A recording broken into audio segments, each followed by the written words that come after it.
flute skills right there. BA, you know about that, man. Listen, YouTube, GloYard Gang, podcast listeners all over the globe. Welcome to a brand spanking new episode of Members Only.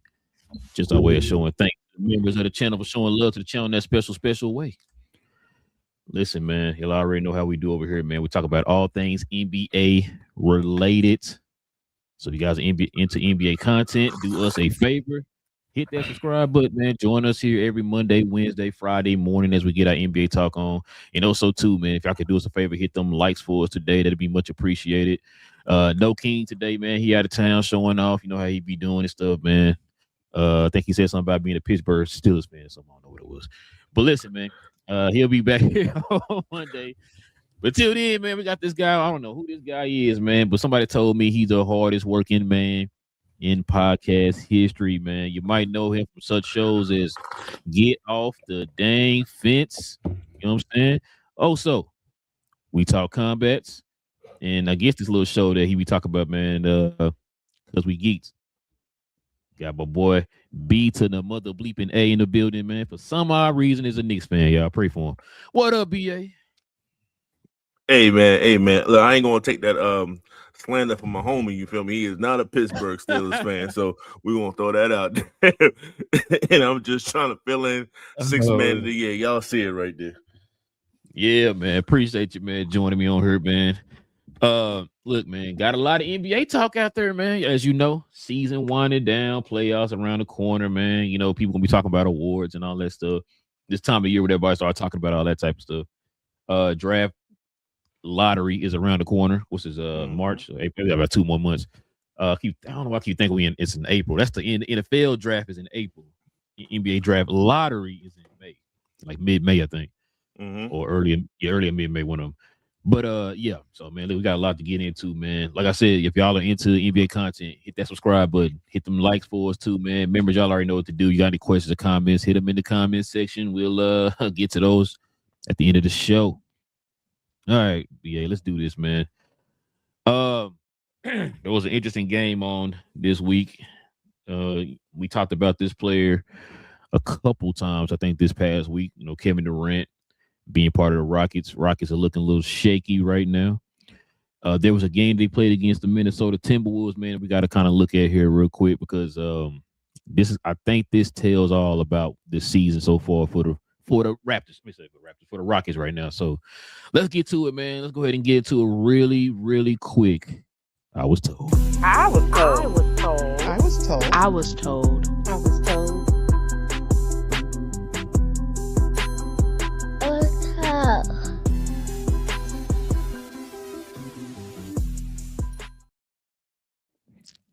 Yeah, BA, I know this is your favorite team right here, man, but just try to keep your composure.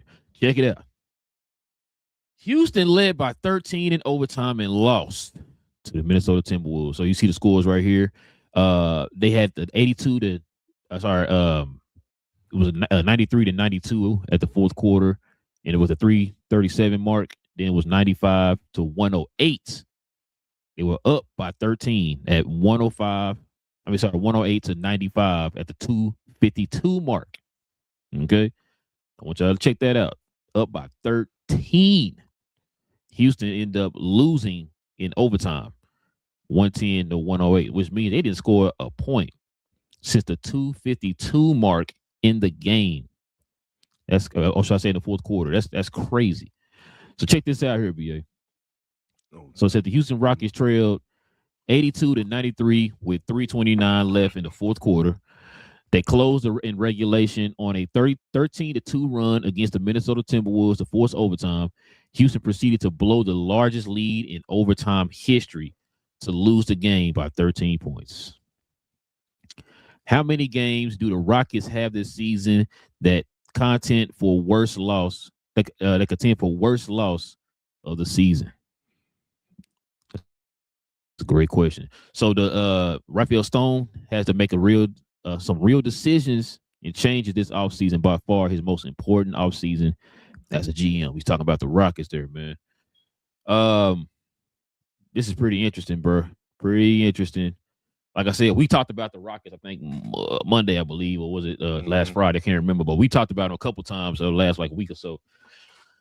Uh, it look like some problems are rearing their ugly heads, man. But what you think about this situation with the Rockets, man? So, I mean, I'm gonna start with the GM side first and foremost. This is just like I think he failed. He failed the team by not acquiring a true point guard, at least to fill in for Fred. That's the Right, obvious. I think that's the. right. I think everyone can point that out. So what do you have in his place? Well, you have a Reed Shepard, which is I think he's an offensive guy. But if you look at Reed Shepard's numbers, especially during this game, he was absolutely garbage, absolutely putrid throughout the majority of the time. So you don't have a consistent anchor when it comes to just making sure that when things like this happen, all right, let's slow down, let's make the right play and all those things. People act like that's not important. That's still important in the NBA. It's just that Mm-hmm. multiple positions can do it now. But Right. at one point, it was just pretty much primarily the point guard that does that. So that's what they need. And also, I think it's starting to show it's like it's chinks in Kevin Durant's armor as well. I think that's also a problem. He is a ultimate glue guy when it comes to I can just put this weapon here, and he can just go. Well, he's not the Golden State guy anymore. You know, he's not even the Brooklyn guy anymore. Like we're Mm-hmm. seeing an advanced stage of Kevin Durant where he's still great, but you can't rely on this dude to give you what he can give you every single night like he used to do in the past. So I think that's a problem. And it's just everything just came to, I guess, a microcosm of issues when this overtime period. They didn't have the Mm-hmm. heart. They didn't have the fortitude. They made mistakes. They didn't close out all these things into Minnesota's credit. They was like, yo, we can get them and they got him. Shout out to Julius Randle. Shout out to Dante and the crew. Shout out to the team. Like they got No him, end. and no hand. So it's unexcusable. There's nothing that you can say that can say like you know what, if we would have did this. And I guess lastly, I didn't know that 13-point thing was a thing. Like I would assume teams came back from a little bit larger, even within that 5-10 minute, the overtime range. I would assume Mm-hmm. teams probably come back a little bit further deficits, but I guess not. Like they walked them down, and I guess that's just a sign that it's never over, especially in today's NBA. Games are just Nope. it's just never over. But what you got, bro? Man, listen, bro. Probably gonna regurgitate a lot of things we've already said over the last couple of weeks. What you said about point guard. I don't know the Rockets situation as far as the cap situation and all that stuff, but you don't think they could have used a guy like a Darius Garland like right now, especially seeing what he's doing for the Clippers right now, balling. They could have used a guy like that. Like you said, they needed a point guard. Everybody and their mama knew that. I don't know why the GM didn't go for that. I guess he gonna go for it this offseason for sure. Uh, Another thing too, man. You right about the Kevin Durant is in his 19th season, bro. You know what I'm saying? He's not a spring chicken anymore, like 38 years old. So I said this when they picked him up. I don't know why they put so much into getting Kevin Durant and also having the idea or the mind frame that he's gonna be some kind of offensive hub at the tender age of 38. It's like, bro, you can't keep relying on it. This, like you said, this guy needs to be a plug and play type player at this point in his career. You see that LeBron finally figured it out. Like, yo, I got to be a guy that takes a step back. I'm not that guy no more. I got to take a step back for my team to be successful. That's what he needs to do. But at the same time, who is that guy that's going to take the step forward? Because it seemed like Şengün is starting to take many steps back in his career right now. So I don't know, man. I feel like too they should have kept the team the way it was and kind of built around the margins. They didn't do that. They decided they thought they were there because they were the second seed last year, and they thought they were there. So they figured if we add a guy like a Kevin Durant, you take out Jalen Green, you add Kevin Durant his position or his spot or on a totem pole, you just I should say, that they thought they would be a contender or whatever. And we see now that's not the case. I Well, just believe, you I know what I'm saying. go ahead. But, no, go ahead. No, I just think I think they undervalue the Fred Van Fleet situation. I believe they looked at their Mm-hmm. roster and said, we be all right. We should be able to bring the ball up. We should be able to do A, But B, and C. We should, and it's not that simple. They know But that. and to piggyback off that, BA, the reason why I'm not falling for that one because it's not like Fred VanVleet got hurt in January, right? It's like, well, no, we're just gonna ride it out and then see what happens. No, he got hurt before the season started. So you've been seeing this happen. You've been seeing this happen for a whole season. So you had until the trade deadline to fix it. You didn't want to do nothing.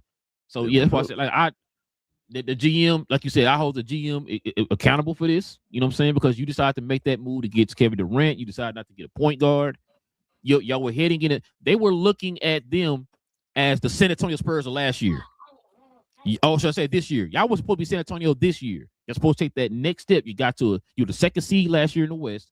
You were supposed to take that next step like San Antonio, and now we're seeing to take your steps back.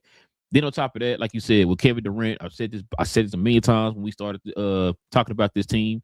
He should not be an offensive hub anymore. He should not be the offensive hub. And it's to the point now. I told Keenan, we talked about this earlier this week. It reminds me of what happened in Phoenix, where we're sitting there asking who is the number one option, who is the team running through, all that type of stuff. When we had the whole Devin Booker, Kevin Durant situation, we don't know who's who, right? Same thing. Your boy Şengün was supposed to be the number one option this year, right? Now, who's the number one option? We don't know. They bumping heads. You got the burner accounts and all that type of stuff. I don't know. Like I said, man, this team, I told King this, they're one and done. I'm sorry, they're one and done. They get to the playoffs, they done. So they end up playing the Lakers first round. It might be a sweep. They might get one if that, but yeah, it's over for them, bro. You see them not talking to each other on the bench and all that type of stuff, man. So yeah, it's a wrap for them. This is also an indictment on Ime. You were hired not to have these issues.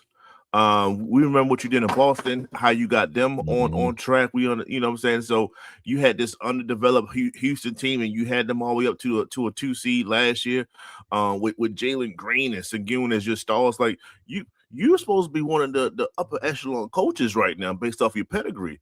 I know you didn't win a chip, but everyone kind of think that Boston team is your team in a sense, right? We still have that vibe when it comes to the NBA. So it's like this is under your watch too. So you take a hit as well. So I mean, everybody is at fault for this Houston. I'm sorry, bro.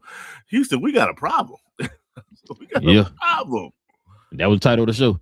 Now, I kind of agree with you on that, but it's the thing too. We see this is not the only coach that's been through this with a Kevin Durant led team.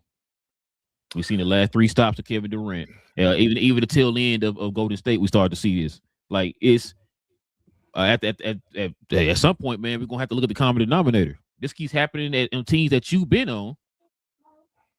So we gonna talk about it. We gotta have those conversations. Gotta have them conversations, bro.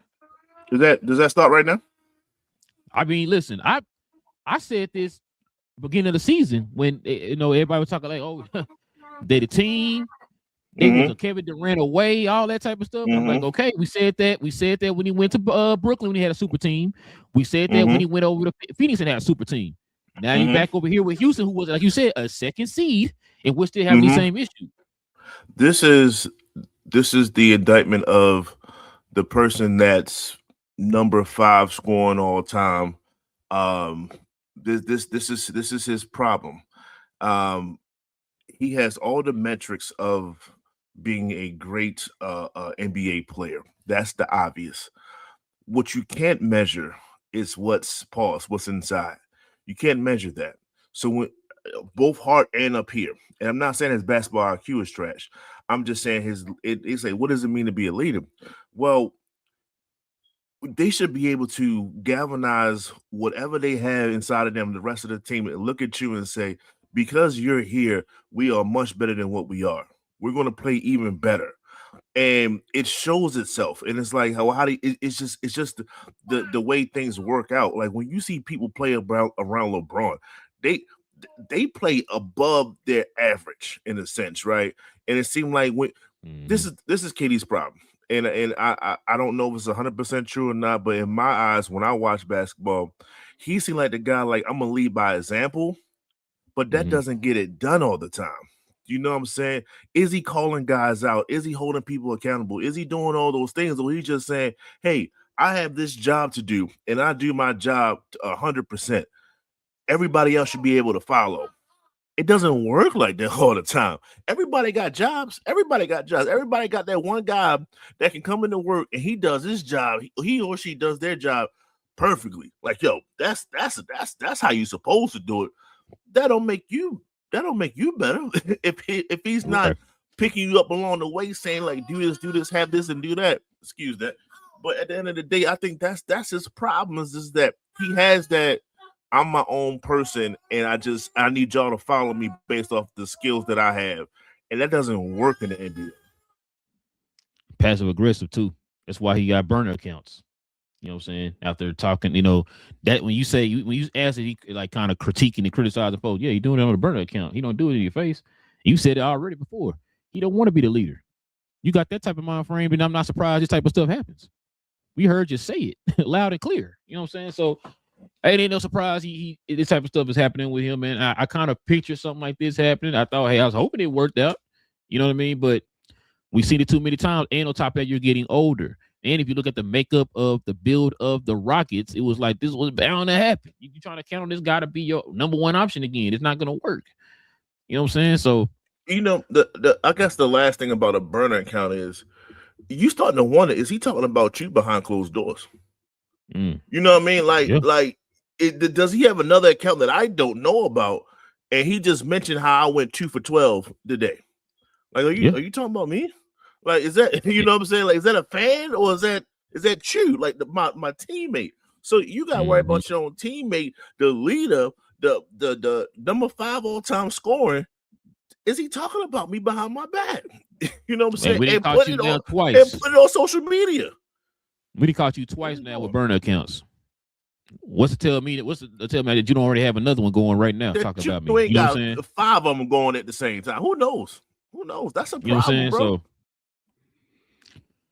but yeah, man. You know what I'm saying? We're gonna see what's going on with the Rockets. Because I asked King, I think, did he see him? See the Rockets moving KD, and he was like, you don't see it because he's getting older, and then on top of that, he just signed that extension. So I was like, well, I mean, yeah, they're gonna have to ride it out, pals, but we'll see. All right, bro, let's go ahead and turn the page. Oh, I'm sorry, that was brought to you by Fanatics. This I Was Told segment is brought to you by the folks over at Fanatics. Fanatics is the world's largest collection of officially licensed fan gear from all the leagues, teams, and players you love the most, including WWE. You can earn fan cash to redeem them in your orders, jersey protection for when your favorite player is traded or changes teams. They also have an unrivaled selection of authentic fan gear and Fanatics exclusives that are only available on the site. So if you need some merch and are interested in helping the channel, scan the QR code on the screen or follow the link, which is always in the description. Yes, sir. All right, man. This next topic, bro. This is right up your wheelhouse right here, man. We're gonna definitely want to get your opinion on this one, BA. This is gonna be interesting right here. Saw this last night. I didn't even know there was no beef going on up in the NYC, man. I didn't know what was going on. So let's go ahead and get into a little bit. Get into a little bit of a recap.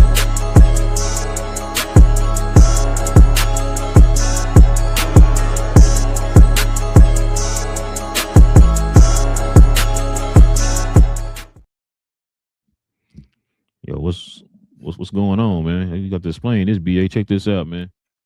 It's from your boy Josh Hart on Stephen A. Smith. He said, I think Stephen A., as a part-time Knicks fan, needs to shut the bleep up. He said he barely knows guys that are on the team. So let's see what else we got here. He says this is what Stephen A. said. He said, I need Josh Hart to be quiet. 7 picks for a dude who can't even get you 10 points a game. He's talking about Mikal Bridges here. Let's see what else we got here. We got one more here. Check this out. And this is the problem with modern day media. I mean, we just had a conversation about this last show. What do you mean Josh Hart needs to be quiet? That's his effing teammate. He said he knows the situation better than any of us, and he's actually correct with his take. This is so annoying. Well, BA, what's your? I'm gonna let you go ahead and the floor is yours, sir. So the timeline is a bit off, right? So the Stephen A. said something about Mikal Bridges. That was the first thing, and then Josh Hart responded, and then Stephen A. responded by telling him that he needed to be quiet. So after that, that's when Josh told him he needed to shut the hell up. So Okay. Stephen A responded on his show. Yeah, I got it right here. I forgot to hold on, let me see if I can read it real quick. So Stephen A says, "You don't even know how close I am to the people who cut your checks." Here we go again. "I have been a Knicks fan since I was 3. That would be 24 years before you were even born." That's what Stephen A had to say. But go ahead. And he also said that Josh Hart was right with telling him to shut the hell up because he had told him to be quiet. So he already dissolved the animosity there. Like the it's not as hot as it seems. That's the first thing. The second thing, I guess I can say it like this. Well, is Stephen A. Is he critical of the Knicks at times? He has to be. That's his job. Does he also put us on a pedestal at times? Yes, he does. Where do you think the term "orange or blue skies" came from? That's his. That's Stephen A. So he can say that as well, and he can have critiques of the team. And he doesn't need to know the 11th or 12th guy that's on the team. He doesn't need to know that. He doesn't have to. The man covers almost all the major sports, so he doesn't necessarily have to do that. So I'm not knocking him for it. This is the thing that I think people miss when it comes to this the Mikal Bridges situation and the picks that was used to get him. Well, first, let me say this. This aside, I think Mikal could be hurt, and unlike other people, I'm just throwing this out there. Unlike other people, he has that Iron Man record that he has to show up and play. I think he can play through the injury. He just can't necessarily say that he's injured because he probably should be sitting out right now and to get himself together. But when you got that Iron Man streak, trust and believe from Baltimore, shout out to the Orioles, Cal Ripken. Cal Ripken played hurt many a days and never reached the IR report. You got to play through it in a sense. So I think that's going on because he's just not himself. I don't think it has anything to do. I don't think it got nothing to do with Mike Brown or nothing. Like he's getting his shots and things like that. But let's go back to the facts. The facts of the matter is the picks for Mikal. I'll give you 2 examples, and I'm gonna flow off those 2 examples. One, Rudy Gobert got traded to Minnesota for all those picks. Remember, as you know, 85 picks. Yes, right. Was that a package deal or was it just Rudy Gobert? It was a package deal, but it was mainly just Rudy, right? Oh, it wasn't like with the 80 for the players. No, yeah, it was just Rudy Gobert. Yeah, got you. Okay. Paul George got traded for a lot of guys. I mean, right? Picks, guys, and all that. Right? Okay. Was anybody else connected to that trade? Nope. So as far as talking about Shea and all them, or you talking about like with Paul George? With Paul George. Nope. It was Kawhi Leonard. They're not making that move unless Kawhi Leonard's coming with that. So it was a combo type thing that was kind of off. It wasn't like, hey, we get Kawhi this way and this. No, Kawhi said, if you want me here, you have to go get him, no matter what it is. So it's like you got to think all those picks for Paul George and Kawhi Leonard. Fast forward to New York. It was all those picks for him. What happens as a result? Cat comes right around the corner. Cat don't come if we don't get Mikal. Also, Jalen Brunson took a team-friendly deal. Even before or after he took that deal, you think he takes that deal if Mikal Bridges is not on the table? He knew Mikal was going to come eventually. That's it. That's his boy. That's his mans in them. So you got to think of it like that. It was all those picks for Mikal Bridges in the sense of to build this team. So JB can take that pay cut. He significantly got underpaid, and to get Cat on top of that. That's the microcosm of that deal. And I think people don't look at it in that lens. All these things don't happen because they need him. And lastly, I'll end with this, and then you can go. I'll let you reply off that. The trade already worked. It already worked. Why? Because we had OG, and we had to pay OG, by the way. So shout out to Jalen Brunson on that. We had OG and we had Mikal Bridges. Not one person in the internet community in all the sports was saying, maybe they gave up too much when we beat Boston. The way we beat Boston last year in the playoffs. Before Jason Tatum got hurt, we was smashing them. Also, who was making some of those game-winning plays and things like that? Mikal Bridges. He was stripping them. He was defending them. He performed where he was supposed to perform. So don't act like he didn't do that to beat the boogeyman team than which all the Eastern Conference was afraid of. It was Boston. That was just last season. Let's not act like Boston wasn't trying to go right back to the finals. Right. No, that was last season. They was trying to go right back to the finals, and we got them boys up out of there. And then we got smashed by Indiana. But that's neither here nor there. It was about Boston. We had to beat Boston. Sometimes when you put all your eggs in a basket to beat one team, another team smack you in your face. Clippers and San Antonio. Clippers put all that basket and then Golden State smacked them. Things happen. Phoenix Sun. They try to put all their chips in the basket to beat Golden State. Then you get smashed by Dallas. That's what happens. You know what I'm saying? So it's like we have to put it in full perspective, and I think sometimes we don't. With all that being said, with everything said, Mikal still has to play better. He's only giving you about 10 points or whatever the case may be for the last few games. He has to play better, and that's all Stephen A was saying. At the end of the day, he got to play a little bit better. I say let's hold out until we get to the playoffs. If he's still playing like this in the playoffs, then fire away. But until that time, I'm a rest assured what he did last year in the playoffs. He got Boston out of here. He played well, and he was playing pretty well up until this little slump that he had. I'm okay with that. Just put it all in perspective. That's all I ask. So, on top of that, y'all are gonna get about a week of rest because the playing and all that stuff. So if you can give him a week of rest, man, maybe that'll help him going into the playoffs. I'm gonna look at it from this point, BA. I know a bunch of Knicks fans. Shout out to Freezy and them guys.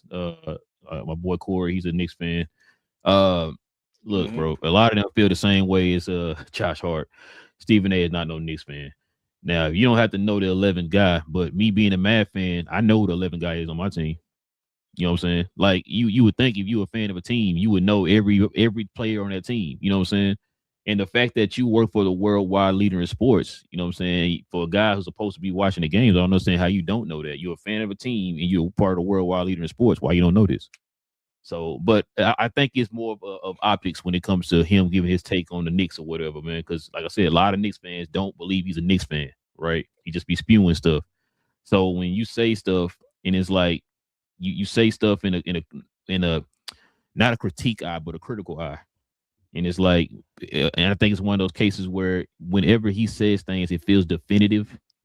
It's like you don't give a certain opinion about things. You give a definitive take on things as if like this right here is law because I'm saying it because I'm Stephen A. Smith.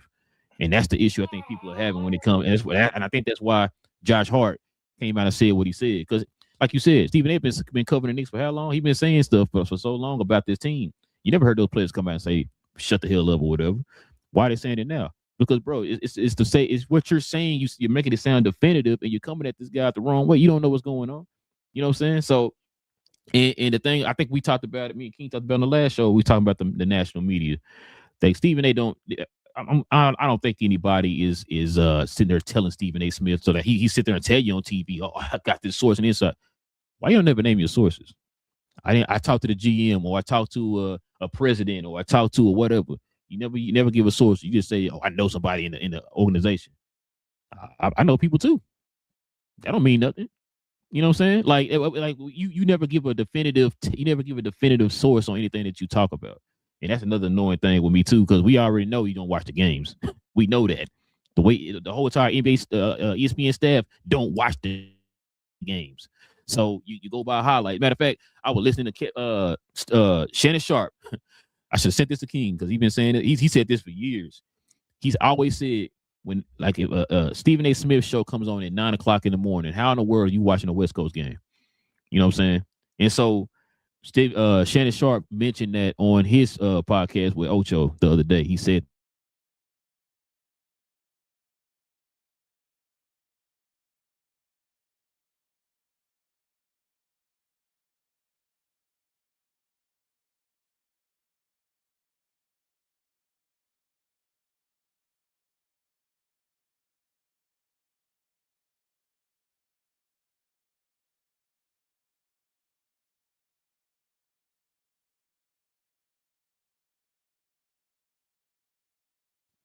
There you go.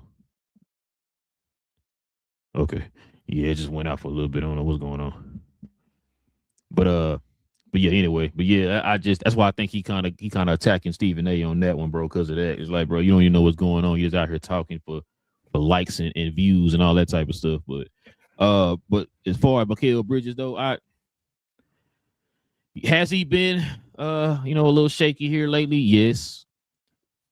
I think if winning a championship is important to you, I get it. You want to keep that Iron Man streak and all that stuff. But if winning a championship is important to you, and if you are hurt, then helping the team out will be you sitting down and try to get better. Hurting the team is you trying to play through it. You know what I'm saying? So I don't know, man. For me, I just feel like I mean, it's not me. I'm not the Iron Man or whatever. I mean, maybe he is more to him, more important to him than anything else. But if you really are trying to win, y'all really feel like y'all have a chance this year to win a championship, you will help your team out if you sit before the playoffs start, so that way they'll have a close to fresh Mikal Bridges. I'll take whatever I can get at this point. I just hope that I hope that's what it is. And does it look like limping, or what does it look like to you? He looks like he's running around like no problem. It's like is it if it's not that, then it's still the same shots. He's getting looks. He's still getting the corner shots when he wants it. He's still getting the cross the paint if he wants to fade it. His patented right now, fade away in the key and stuff like that. So it's just he seems a little bit out of sync. So I want to say that that's the reason, or it could be something else behind closed doors that we just don't know about. That's affecting him too, which is why he's still starting. Some people say that he should come off the bench now. Yeah, if it's, let's just say if it is mental, Josh Hart would know. That's probably why he's defending him this hard. If it is mental, then the worst thing you want to do is tell him to come off the bench, because then he got to deal with that. Yeah. You know what I'm saying? That's probably why he's still starting. So it's something. And if it's not physical, then it just leads us here to mental. And then we have no idea what's going on if it is mental. So maybe somebody else might know. This is the stuff that Steve A should know, though. As a true fan with insider, now this is when I hold him accountable. If you are a fan and you have insider information, then you should know what's going on, other than the fact that he's not playing well. You should know. Right. Exactly. You know what I'm saying? And like he said, he brag about how he the most well-connected guy of all time and all this other stuff, bro. This is the point. It's the part where you start really showing your connections and stuff like that. So, yeah, I think it's to the point too. I don't think a lot of people talking to Stephen A because they know he run his mouth and stuff like that. So, but yeah, I hope it work out for Mikal, man. Like I said, I seen a couple games here recently, man, where it just looked like he was kind of off a little bit, but he kind of quiet, it's like kind of forgotten a little bit. It's like, oh yeah, Mikal. He out there. I forgot. And look, people don't understand this too. With money comes that responsibility. Like when you're making that kind of money, people expect you to play at a certain level. Which is why everybody kind of talking about him right now. If he's making, 15 a year doing this, people wouldn't be tripping. But because he's making over, what was he making, 100, 200 million or something like that? Yeah, he got a bag. Don't get it twisted. Yeah, he definitely got a bag. So people are expecting him to go out here and put up bag numbers. You know what I'm saying? So I get it. But we'll see, man. Like I said, if he's hurt, just sit out until the playoffs. Or if he's just trying to play it out, because we got like a week left, week and a half. No, we got like a week, right? I think I got like 10 games left, I think. So yeah, probably just trying to play it out till they get to the play-in. That's about a week and a half, 2 weeks. Yeah. Yeah. So yeah, play it out until the play-in. I guess, you know what I'm saying? Because they get a week for the play-in, so that might help them. But all right, man, let's get to this next one. Check this out, man. Here's a tier list right here I want you to look at. So this is a tier list it's the watchability tier list of 2025-26 NBA season. So we got, let me start at the bottom here. Save your time, BA. Don't even watch these teams. They boring. What we talking about? They got the Miami Heat, Boston Celtics, Indiana Pacers, Utah Jazz, and Brooklyn Nets. Okay. Ground nose. They got the Suns. They got the Milwaukee Bucks, They got the Bulls, Portland Trailblazers, Toronto Raptors, Kings' favorite team, Washington Wizards, and Sacramento Kings. Okay, this team is pretty enjoyable. They're okay. They got the Cleveland Cavaliers, Detroit Pistons, the Charlotte Hornets, the Memphis Grizzlies, Philadelphia 76ers, and the New Orleans Pelicans. Okay, super fun to watch. They got the Denver Nuggets. They got the OKC Thunder. They got the LA Clippers, the Dallas Mavericks, the Atlanta Hawks, and the Orlando Magic. These teams are must-see TV. Like, man, you got to turn your TV. If they playing right now, turn your TV on, BA. You got the Golden State Warriors, the LA Lakers, Houston Rockets, New York Knicks, the Minnesota Timberwolves, and the San Antonio Spurs. You agree with this list? So teams be moved on this list. What's your thoughts, man?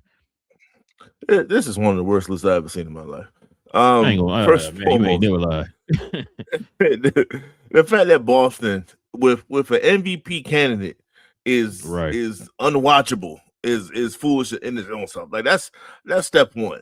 Step two, I don't know when this was actually like screenshotted, but at least give Bam a little bit respect. Whereas though he should be just one tier above. Just one tier above if he gave you 83. Just for the hope that he might just have another stand-up performance alone.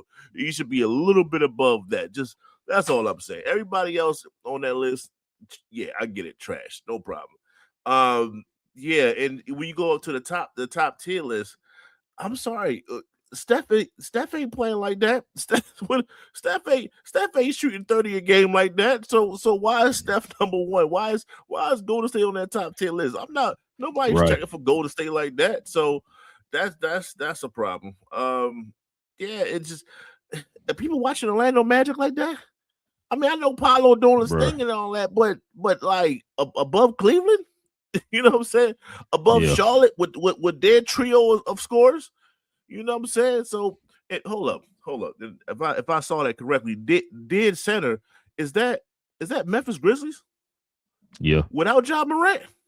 Yeah. Get the dog. No, I'm gonna go and let you go, dog, because this ain't right to me, dog. No, that's why I wanted to talk about it, bro. Because I looked at this list, I'm like, wait, what?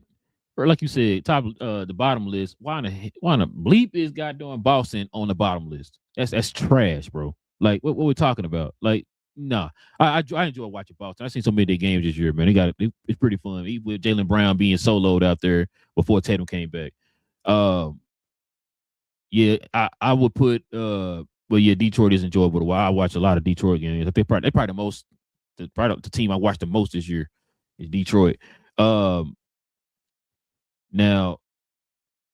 let me see. Fun to watch. Yeah, I'm with you. I like Orlando. Paolo. I'm a Paolo fan, but the offense sometimes get a little stagnant. Most times, they're not the greatest offensive team. So I'll probably drop them down some tiers.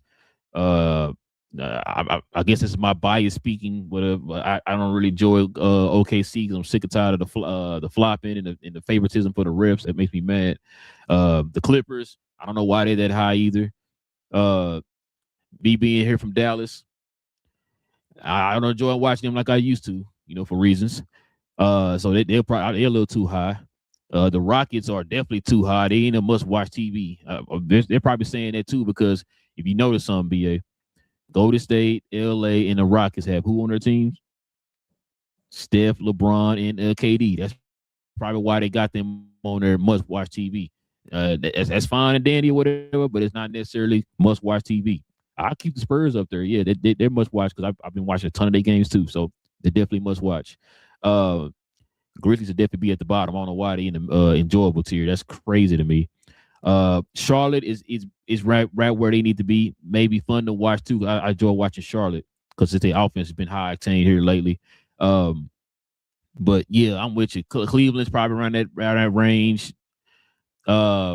Lately, New Orleans has been around that range, but New Orleans has been playing a little bit better here of late.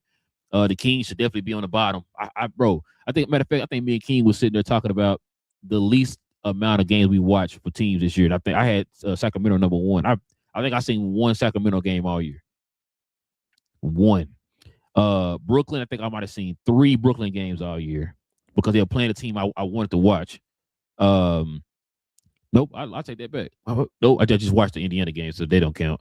So yeah, I think I watched 2 Indiana games. I only watched one Kings game, and I think I watched 3 Brooklyn games all year. Those are the 3 least amount of games I've watched, teams I've watched this year. I can't do it, bro. I tried, I can't do it. Usually when they play somebody I like, I'll watch it, whatever. But like as far as like I'm going to watch them on their own, nah, I can't do it, bro. But let me see who else. I think it was somebody else I want to mention. But yeah, I mean, that's pretty much it. You know what I'm saying? They probably put the Knicks down here on watchable too. They didn't put them in the bottom. But yeah, other than that, yeah, like I don't know who put this list together. I'm not gonna lie to you, bro. Playmakers, I think they're the ones who put this list together. I'm just like, wait, what? So yeah, I had to bring it up on the show, bro. But yeah. And hey, members, y'all let us know in the comment section, man. What was a matter of fact, man? Who the top 5, or should I say top 3 teams you love watching, man? Well, outside, other than the Knicks. Other than the Knicks, so we got to go Denver. I think they always. Jokic is a hell of a player. My MVP candidate. When it comes to Wemby, so the Spurs, for sure. I'm just trying to think. I do like OKC because I think Shea is on the path of greatness. Like I'm talking like all time greatness. Like he's already on that path now. And Anthony Neville's in Minnesota. So those are my guys. Yeah, I can watch them. Other than the Knicks, I can watch them all day. Yeah, I normally watch the Spurs. I've been watching them all year. The main 3 teams I've been watching like religiously is the Spurs, Detroit, and it was one more team on here. Oh, in Atlanta. I watch Atlanta a lot too. Shout out to DeMond and them. I've been watching those 3 teams like religiously. More recently, I've been watching the Lakers a lot, you know, because my boy Luka, the MVP. He should be. I watched him a lot, and then it was I try to watch a lot of teams with players, man, from Dallas. You know what I'm saying? Like before George got hurt, man, I was watching Utah there for a little bit because he's from DFW. And then I watched Charlotte a lot this year too. So it's like the 5 teams I've been watching a lot. At one point, I was watching. We had a playback. I was watching New Orleans because of King, man, y'all boy Queen. You know what I'm saying? Be from Baltimore and stuff. So I was watching a lot of his games. But yeah, those like the 4 teams I've been watching like religiously, man, over the last like this whole entire season. Like most time when their games on, I gotta watch them, bro. Like they my team or something. You know what I'm saying? So. But yeah, man, let's see what we got up here next, man. Another recap. Check this out, man. This another guy y'all about to pick up off the waiver wire right here, man. Your boy Cam Thomas got whiz-aved out here, man. So this is what he was averaging with the Bucks. He was giving you 11, 2, and shooting 43% from the field, 28% from 3. Now, which is crazy because, you know, Doc Rivers is considered the 6-man whisperer, right? He did it with Ty Lue. He did it with Lou Will. He did it with Jamal Crawford. So you thinking, yo, you get a guy like this, he gonna make him look like the most unstoppable 6-man of all time. If Doc Rivers can get you in a 6-man position, man, consistently, bro, then that'll tell you something right there, man. But I've had my opinions on Cam Thomas, man, here of late, especially of late, but of his career. But what you think about this, man? I don't like the 28%. I'm gonna throw that out there right quick. But at the end of the day, he's a person that I guess he goes under the category FAFO. What does that mean? That means he effed around and found out. That's what he did. He tried to bet on himself, and that's what happens. Think of Dennis Schroeder, right? Schroeder. He tried to bet on himself and lost all that money from LA a couple years ago, right? You know what I'm saying? So Brooklyn tried to offer him 2 years, $30 million. You gotta take that. You gotta take that. 2 years, $30 million. You have to take that. So he chose not to. And as a result, this is where we at right now. So now you probably turn yourself into a journeyman just like that. And two, you kind of got released from that from Brooklyn. Which what the hell Brooklyn playing for? Please tell me. And then you got released from Milwaukee. Like, what are they playing for? What are they playing for? So that's crazy. You know, that's good point you didn't mention there. I didn't think about it like that. You're right. You know what I'm saying? You're an undersized guard, and this is just where you at. Can you put? Are you a bucket? Yes, he is a bucket. So the stats is misleading when it comes to his time in Milwaukee because he got like a 30-point game in there and stuff like that.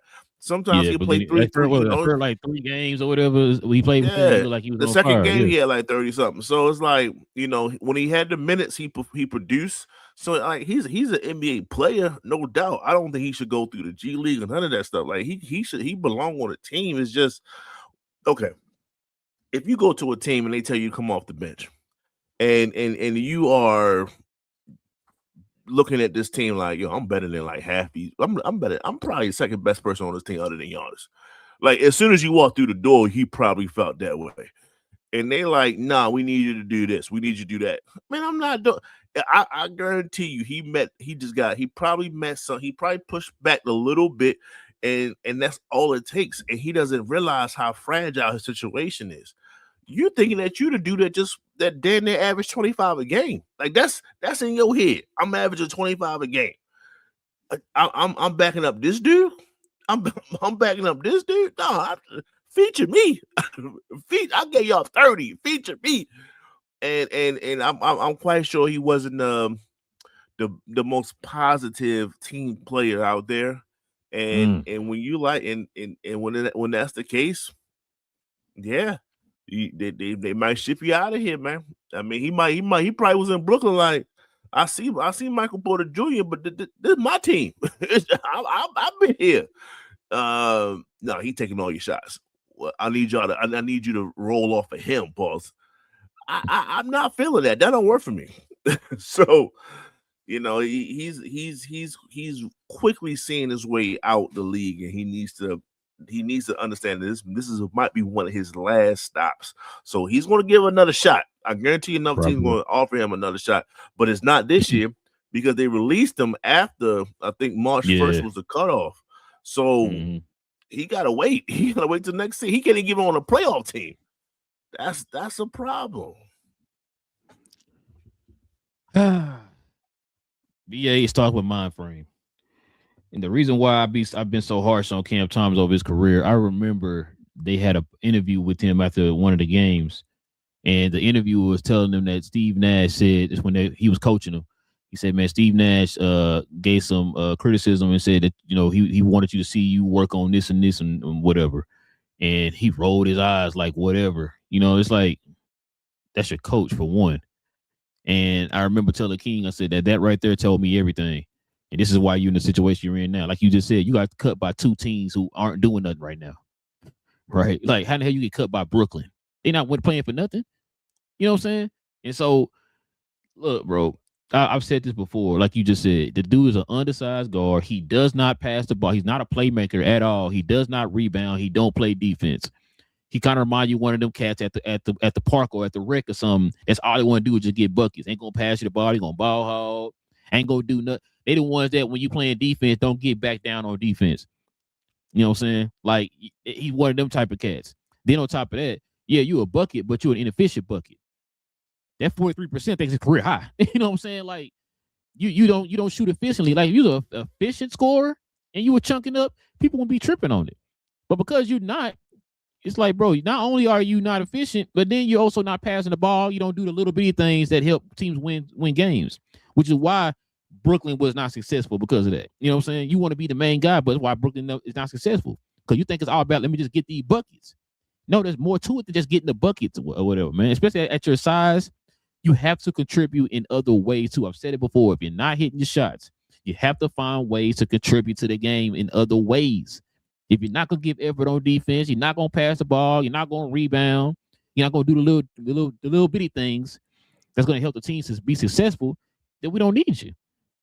And I said this before. I said, bro, when he got cut, I said, bro, when he went to the Bucks, I'm like, hey, yeah, I hope it does work out because you are playing with Doc Rivers. He is a 6-man whisperer. You should be able to figure this out. BA, if he didn't figure this out with Doc Rivers, that might be it. If you couldn't figure it out when him playing a 6-man role, this man they made careers for people with 6 men, Mm-hmm. and you tell me you can't figure it out with him? Come on, man, what we doing? So sometimes people gotta just understand where they're at in life, and this might be one of the moments for him, right? I hope so. You're not that guy that you think that you are, and you have to adjust. Some people adjust, some people don't. Some people do. And we'll see, like I said, where he's at. But I will say this on his percentage. I think he'll score with the best of them at times. I'm not saying he's J.R. Smith or nothing like that, but it's like when he was at Brooklyn, he was on a scouting report. Like we have to contain him. You know what I'm saying? I would like to see him on a team with other talent. Giannis really wasn't there. Giannis was in and out. They don't want Giannis to play because they're trying to, it wasn't like it was MVP Giannis. And then he still got shipped out.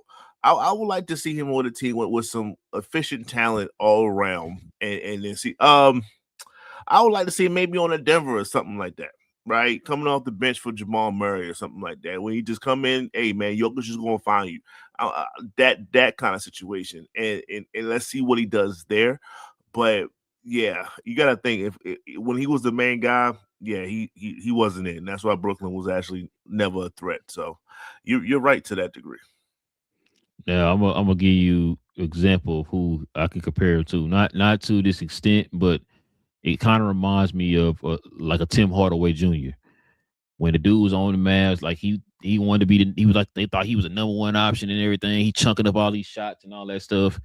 And I thought like, man, Tim Hardaway ain't gonna never figure it out. It's like, bro, you need to take a step back. You need to play a certain role for the team. You're not a number 1, 2, 3 option or whatever. That's not your game because you're not consistent enough, right?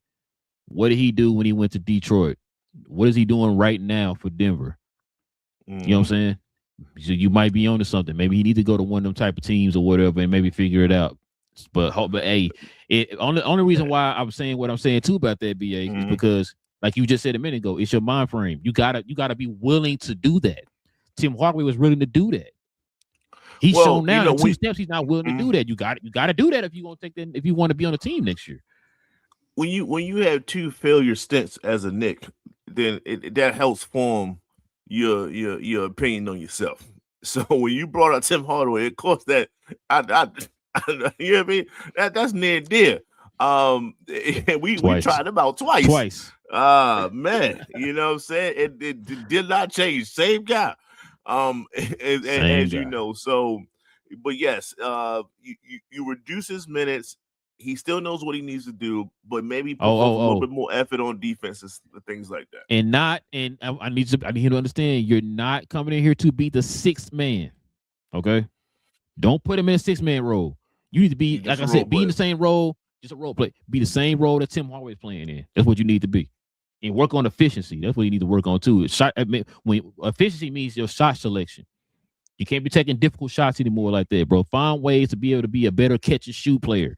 You know what I'm saying? Play off of, learn how to play off of other superstars or stars or whatever. That's what you need to be doing this offseason. If you're talking about making a team or whatever. You got to work on that corner 3. Work on that corner 3. Take your ego out of there.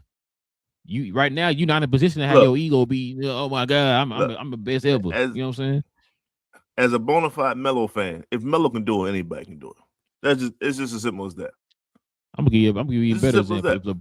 If LeBron can do it, you should be able to do it. You know what I'm saying? Like LeBron said, I'm gonna take a step back and be the 3rd option now, and look what the Lakers are doing. If he can do that, who are you? I'm just saying. But yeah, man, that's the that's the recap right there, bro. We got one more here, man. We got to get to, man.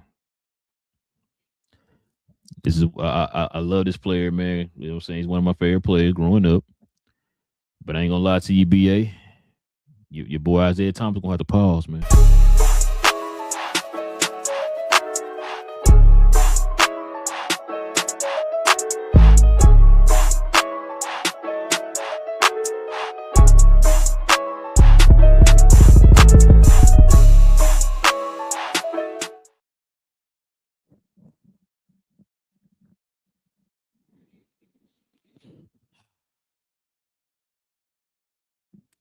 if the Bulls took MJ out for Kevin Durant, would they have won 6 championships?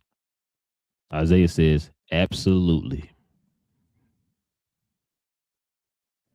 Isaiah Thomas believes that you can replace Kevin Durant with Michael Jordan. They will win 6 championships still. Oh my God, bro. It's so much to take out of this, but I'm gonna let you go ahead, BA. What you got, man?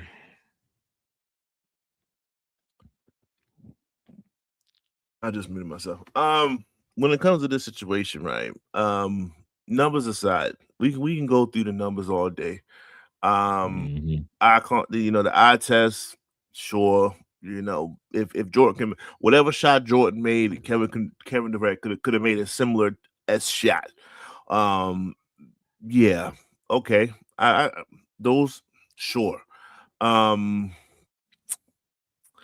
don't remember Kevin Durant playing as much defense. I know he picked it up in Golden State. I don't remember his defensive numbers like that compared to Jordan's. I don't remember Kevin Durant making a game sealing steal and then coming back and making a three or just a jump shot. I don't remember that. He could make an open three from like 5 to 10 feet out because LeBron's not playing efficient defense. But I just don't I don't remember those situations. I just don't. And there's a thing with Jordan, and I mentioned this earlier when I talked about Kevin Durant, or how you alluded to it, and I took it further, is when you looked at MJ, his teammates, one, they probably feared him a little bit. That's one. Oh yeah. But two, they knew that they had a job to do, and they worked their asses off. They did. You can't tell me they didn't do it. They got hit in their face at times because they didn't do their job correctly, or they might have, or whatever. However Steve Kerr got rocked, it happened. You just don't hear none of that stuff when it comes to Kevin Durant. That's the problem. You heard that burner count though. It's here, right? It's here. It's that, we are not going to lose, and it don't matter what happens. We're not going to lose. I don't care if I'm playing Boston and I gotta give them a 63 in a Garden. Even though we took an L, they remember my name. I don't remember KD doing that. I just don't. I don't remember those feats like MJ. So you just can't say that I'm a sub out and this guy's going to do the exact same thing, because he's not the same player. He's not. And it's just like, besides the fortitude, besides all that stuff, it's like, all right, okay, so MJ had like one all-star on his team, maybe two, if you want to include Rodman and Horace Grant. They was shaky, what I'm saying, but they was they was all-stars, but not. I don't think Horace was an all-star at the same time MJ was. Like, he wasn't an all-star with the Bulls. He was all-star with Orlando. With Orlando, or maybe that 94 year when Jordan was gone. You know what I'm saying? And nope. No, Horace was gone. Horace was gone. So he wasn't there. So it's like it just took one all-star, and that's all Jordan had to have. And he and Rodman wasn't an all-star with the Bulls either, but go ahead. Rodman wasn't. So he had one all-star, all 6 championships. That's stamped. We can go through the great players that KD had, and he had to join another fully functional operating team that just beat the Bulls' record in team wins.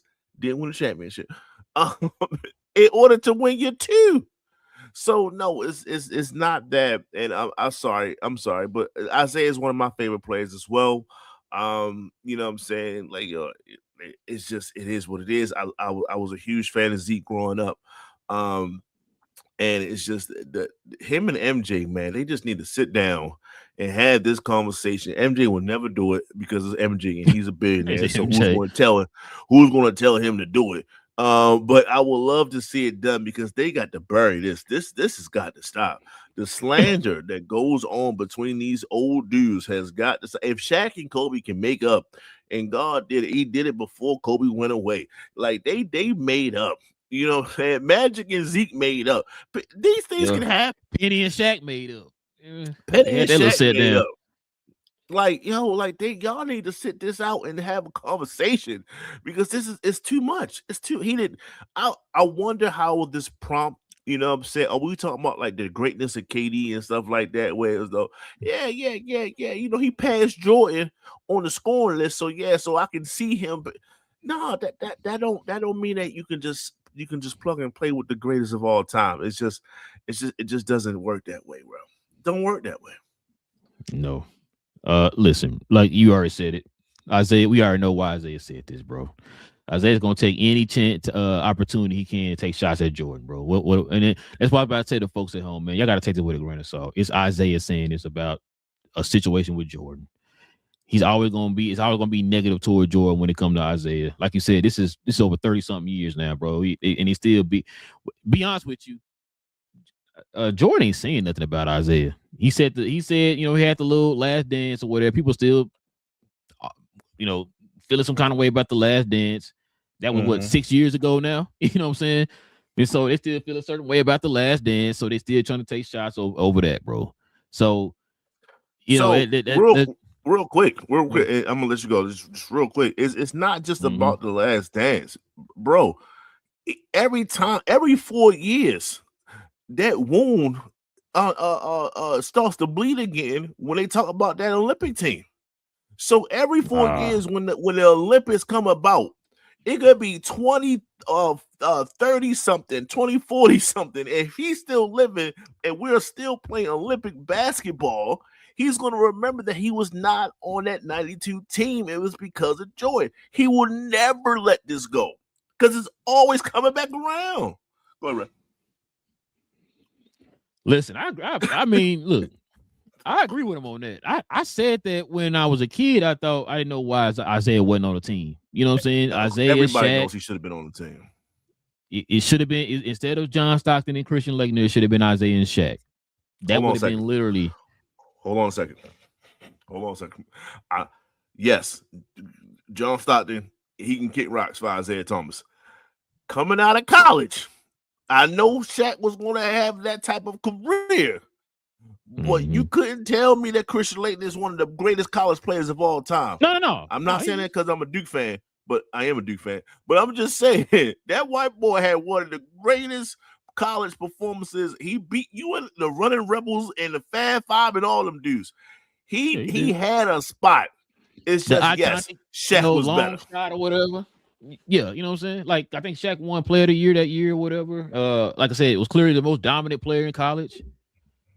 You know, I think he said that they were going to, but they decided to go with Laettner, like you said, because of his reputation and all that stuff, Duke and all that.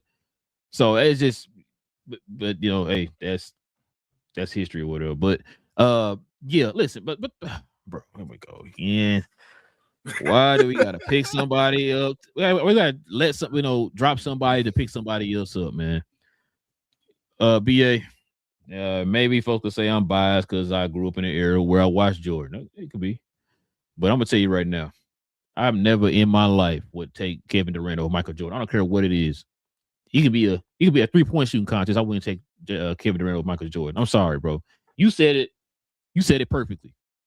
I've said this before when we talk about. I forgot what me and King were talking about one show. They was comparing somebody to somebody, and I said, bro, it's not about the skill that you're comparing. Like, oh, he can shoot. Oh, he can shoot too. They're the same. No, there are other intangibles that come with basketball. Like you just said, it's up here and in here. Jordan had both of these. You know what I'm saying? We've seen too many times. Hell, we just talked about the game the other day with Minnesota.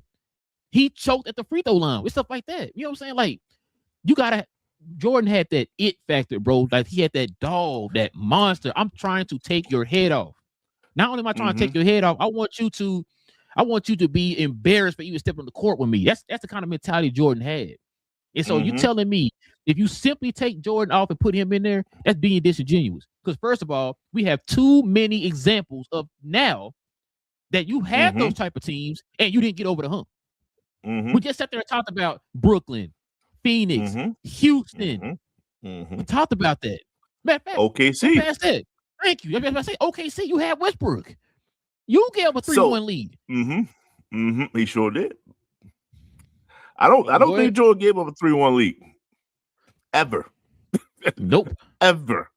Right? And the fact that a team thought that they had a shot, went down 3-1, it tells you the difference between him and when it comes to MJ. These teams, maybe on the wildest of all wild, Gary Payton thought I still got a shot when he was down 3-1. Maybe. He still think he had a shot to this day. Maybe. And that's just Gary being Gary at this particular point in time. But look, if you want to say, that's what I'm saying. People go too far, and I will bring up this argument because I was a supporter of this argument.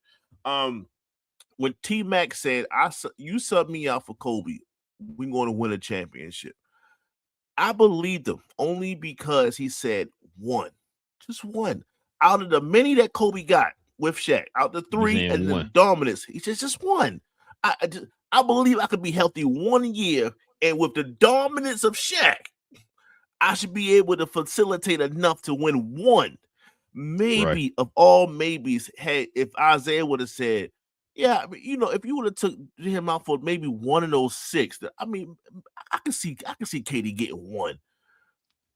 No, he said maybe 16, he said all 6.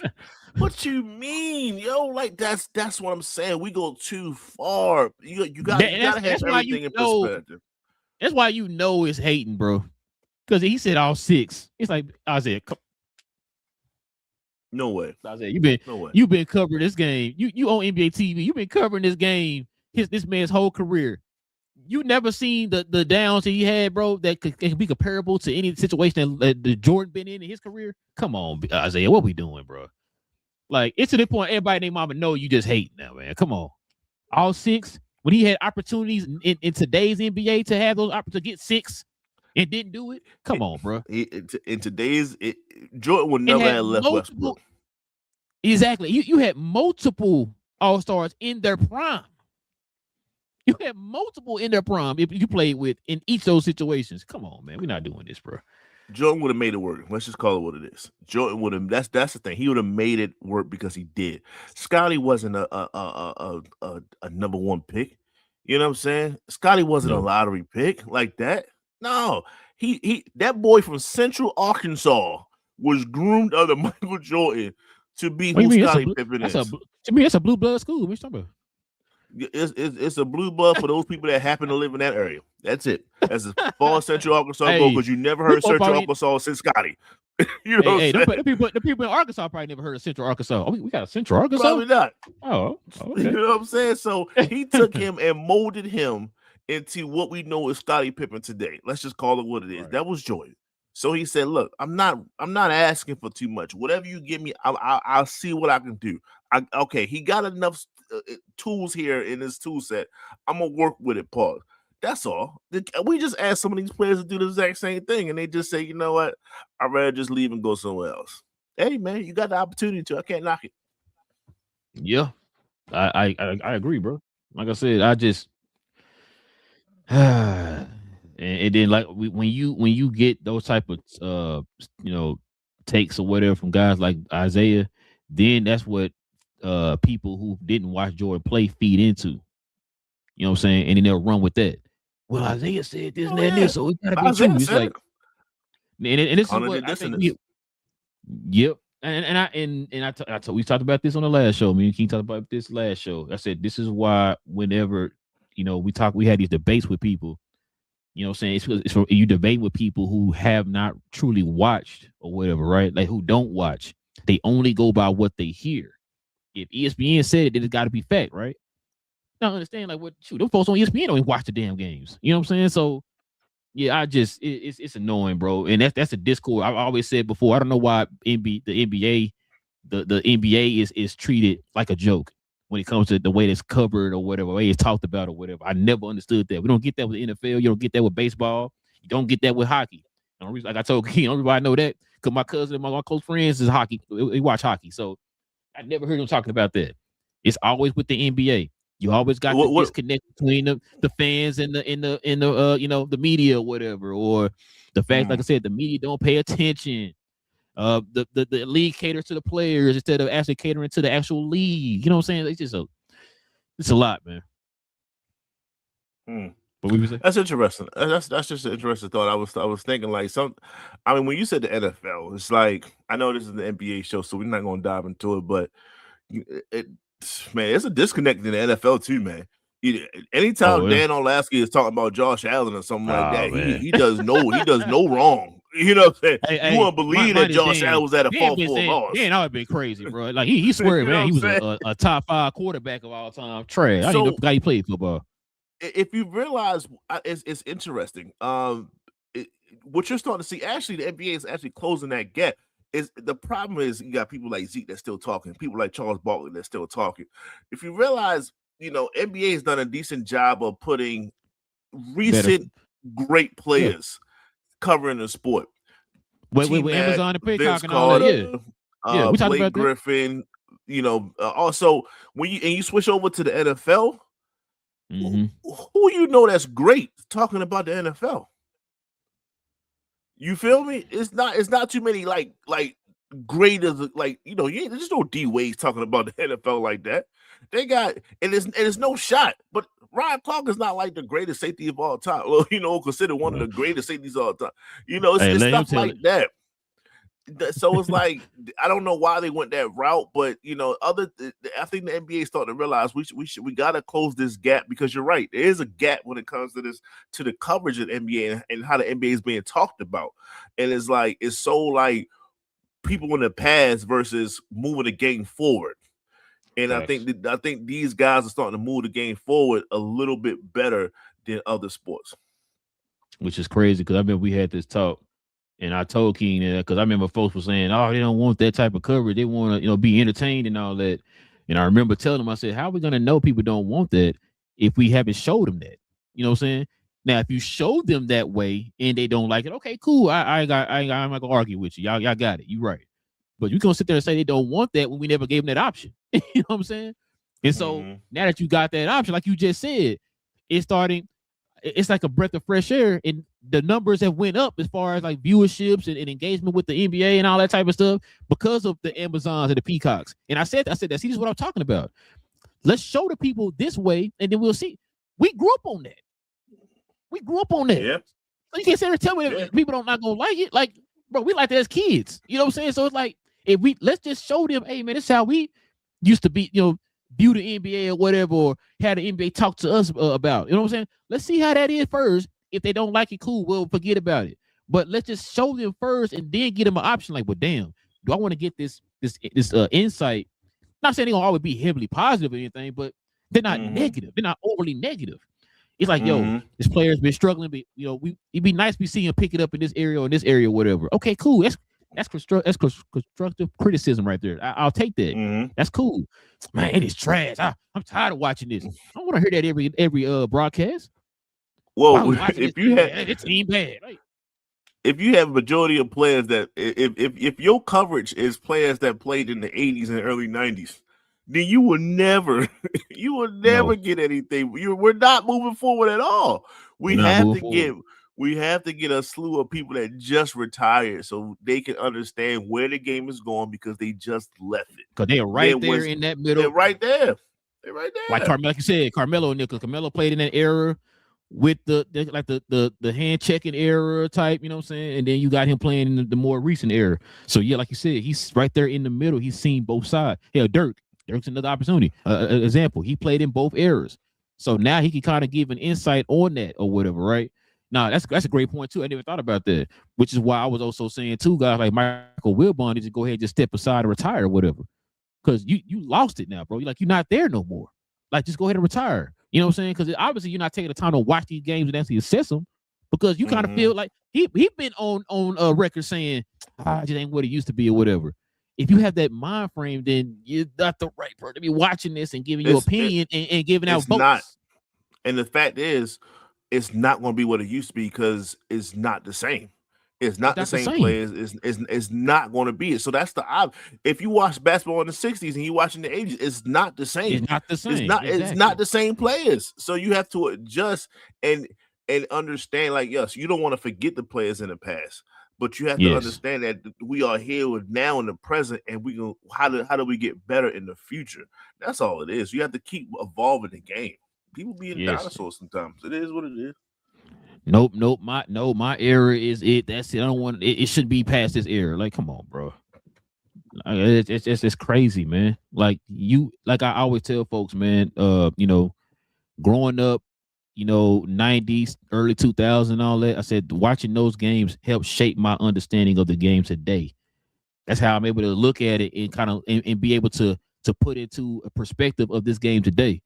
I could simply be like, man, that era way better than that era. I'm just gonna trash this era as much as I can. No, it's like, well, dang, I saw, like you said, our age group, we're right there in that middle. We seen both eras. So now we can kind of see how it transitioned and how it changed and how it evolved or whatever, right? And we can appreciate that.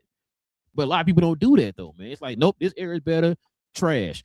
This era is better, that era was trash. You know what I'm saying? And that's the problem that I have with the communication when it comes to NBA Discord, man. Which is why I say this all the time. We can move on. I say I can't talk basketball with everybody. I've been saying that for years. I can't talk basketball with everybody. I can't. So especially if I start talking to you about something and you sound like you regurgitate something off ESPN, nah, that conversation's over. I can't talk to you because I know you ain't been watching the games. But or if everything you're saying is, Steph Curry this and Steph Curry that, I said, okay, I understand how far you go in basketball. It's just as simple as that. If you come to me and say, look, Jordan have a lift, yeah, that this conversation is done. This conversation is done. I'm like, yeah, check please. I'm out. It is what it is, crazy. Man. But yeah, man, let's go ahead and turn. Oh, we don't got no questions, no comments today. Okay, we'll call this a show today, man. That's what I'm talking about. Oh, nah, you good? But we can show a little love to this merch though. Always.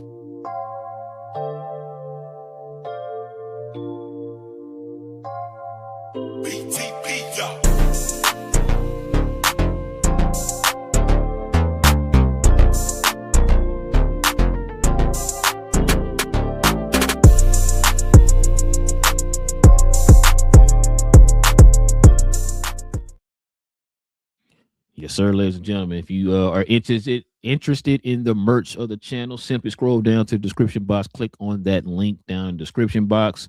Well, we have a few merch options right here up under this video, I believe. Or you can go to our page here on YouTube. Scroll over to the store tab. You have an option there. But we definitely recommend y'all go down to the store tab and check out the actual store that we have on the site from the description box below. Members, you already know y'all get that permanent discount, man, if you guys are a member of the channel. So go ahead and scroll on down to the description box and check it out. All right, BA, I think that's it for us, man. No questions, no comments, man. It was a pretty good show. Interesting conversations. Like I said, King will be back here tomorrow. So we'll see. Not tomorrow, I say tomorrow.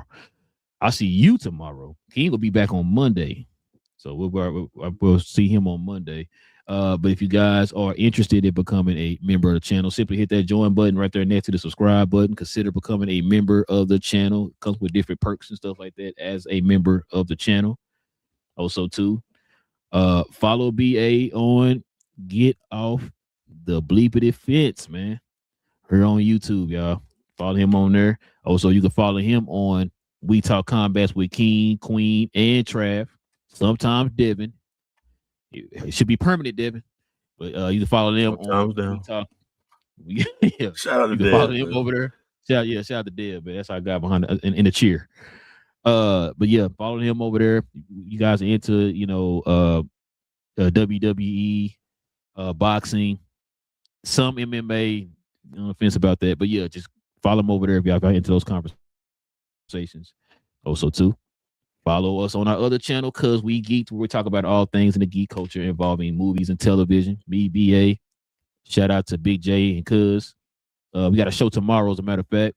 If y'all been watching Invincible, y'all can follow us over there for that conversation tomorrow. We're going to be talking about episode 4 tomorrow.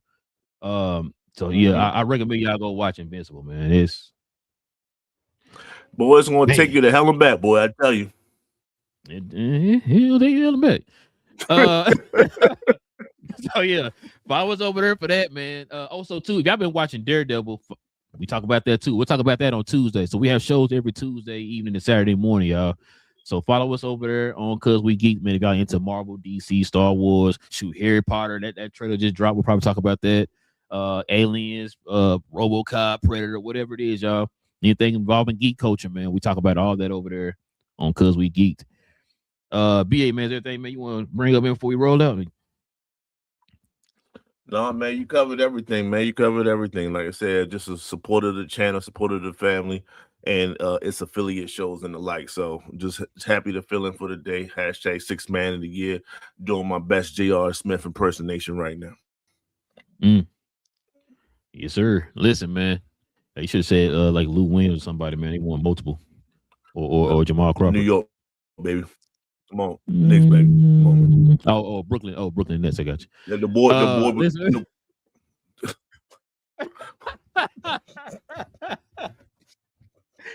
Oh man, will Brooklyn ever figure it out? Stay tuned. But stay tuned. no, we can say Jesus. No, man. you good. You good. They're never gonna figure it out, man. I don't think they're ever gonna figure it out, bro. They gotta get that ownership and all them out of there, bro. Shout out to Sean Marks. But yeah, listen, with all that being said, man, it's your boy Relle NBA, man. This is Cap and Crown. We talk about all things NBA related. King will be back here on Monday, man. We'll see y'all soon. Same Cap time, same Crown channel. No Cap. Cap and Crown. King, I don't want to see you rocking around with no Hines Ward jersey down there in Pittsburgh, man.